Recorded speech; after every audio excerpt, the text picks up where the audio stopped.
Halos 60 tao na ospital sa Bataan matapos makaranas ng pananakit ng tiyan, pagkahilo at pagdurumi. Ayon po sa mga doktor, posibleng ang kinaing dirty ice cream na inilalako sa daan ang dahilan ng kanilang pagkakaospital. Narito po ang report. Hindi akalain ng ilang bata at magulang na sa Bataan General Hospital sila hantong nang lumhok sa Brigada Eskwela sa Barangay Kabog-Kabog sa Balanga, Bataan.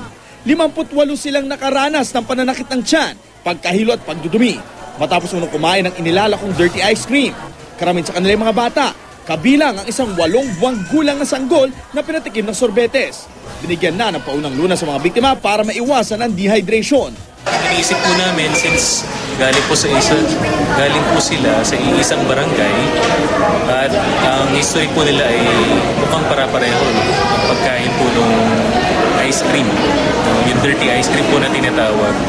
So ang iniisip po namin may outbreak po ng foodborne infection po na tinatawag. Ipinaalam na rin ang insidente sa City Health Office para maimbestigahan. Madalas naman, ngayon lang nangyari ito. Okay lang nangyari.